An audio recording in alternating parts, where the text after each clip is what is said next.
you. Mm-hmm. I sweat.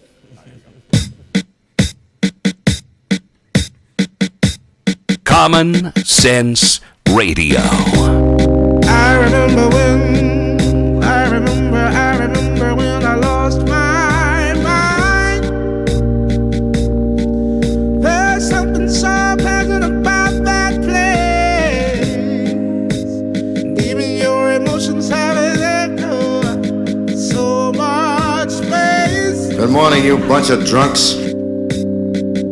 Well, look who's coming in the studio. Good to see you. You're out there without care, without a touch. But it wasn't because I didn't know enough. This is the opera version of your CeeLo Green. I love it. Just It's a soulful version of it. much. Classic CeeLo. I'm getting a little misty here. Here he is, ladies and gentlemen. Mercenary radio reporter, Todd Starnes. Does that make me crazy? Well, I've been busy waxing my dinghy. Smoking pot from a bong. You can get free hookers, just don't decorate Hey, it now. with Christmas ornaments. Usually what happens is if Todd Starnes is there, it's some kind of catastrophe. So, Yeah, hey, I got to go down. We got to get some ribs or something. oh, buddy, it is so magical to see you, have you in the Awesome. studio with us. It's been such a long time. Great to see This you, is friend. epic. It is great to see you, too. This is a great setup you guys have here. We certainly Thank do. you. And you know what? We rolled out the red carpet. I made some fried egg sandwiches for all of us He doesn't make breakfast for just anybody. with This is pickles, my impressive. friend. Yes. With pickles. With pickles, buddy, just for you. I don't think I've ever had that before. Well, you know what? Hey, listen, I know you've been Magical traveling around the experience. world because you are the mercenary radio reporter, and, but I figured I'd turn you on to something new. I'm excited about this. Good to see you. It's great to see you, too. Great to be in town. Just got in last night. Yeah. And had a great time. We got lost at in your airport there. no. But Tonight's going to be fabulous. It is Allman in the evening with Todd Starnes at the Foundry Arts Center, so we're going to have a ton of fun, and I'm going to actually break down your theme a little bit. We're going to have a little contest before you actually hit the stage. Very nice. And it's really just great to have you in with us, and thank you so much for years. We're trying to look back, and I honestly believe you've been with the show for almost, I think, about 8 years, brother. at least 8 Yeah. years. Yeah. That's pretty amazing. It's pretty impressive. It's Yeah. it's a lot of fun. We do a lot of these talkbacks or conversations with our radio affiliates, but there's something about St. Louis and there's something about FM News Talk that is just it's just you guys are amazing. Well, my listeners love you, and it's interesting. Usually you're on the show at 5:50 CST, okay? And that's very early in the morning, and yet people still, and only occasionally will we replay you later on in the morning, which we probably should do as a matter of course, but we don't always do that because of time.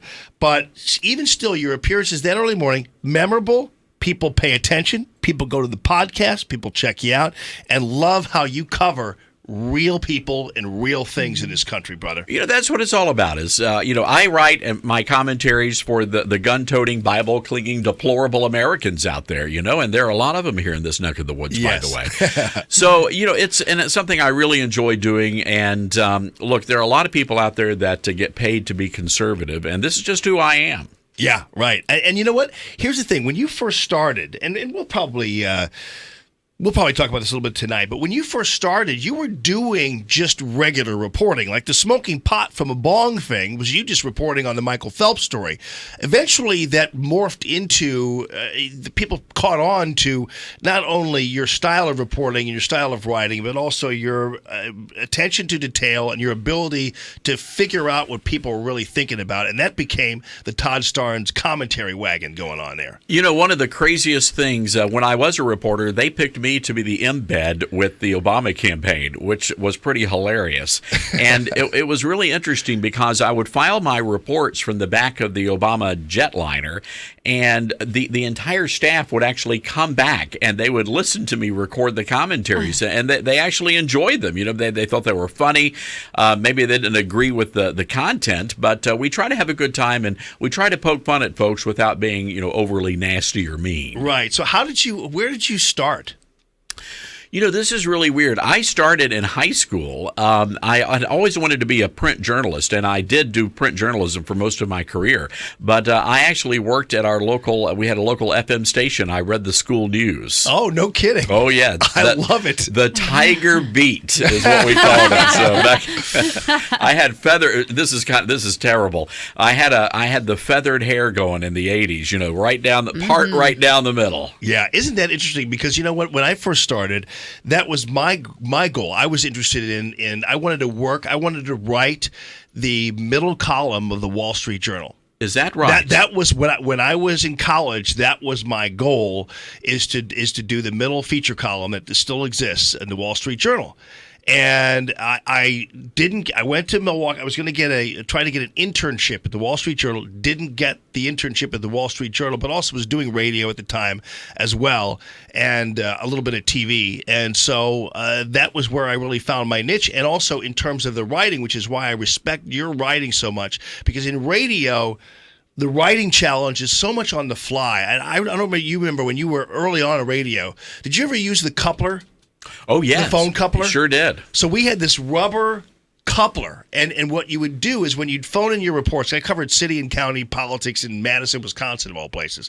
So we would phone in our stories, and you'd wrap that coupler around the phone, and that's how you'd feed your sound bites from your recorder. Those are the days, buddy. Oh, yeah, look, and we're missing that in radio. That's why you guys are so successful at doing what you do, is because you do that. It's theater of the mind. Yeah. And it's paying attention to sounds and audio. And I learned all of that when I was at KFBK, the great heritage station in Sacramento, you know, where Rush Limbaugh got his start, Morton Downey Jr.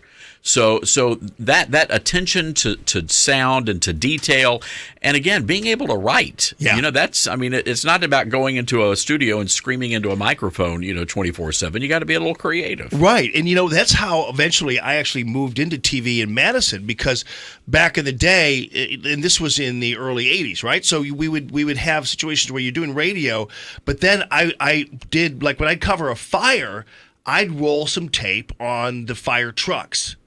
And then I would include the sound in the story, so to have like natural sound in the story. And people are going, "Well, I've never heard that before." And that was kind of one of those things where you have to constantly be innovative. And I think you've been very innovative in covering stories that other people just leave and let go. And that's why we have the awesome book. That's why I call you the mercenary radio reporter.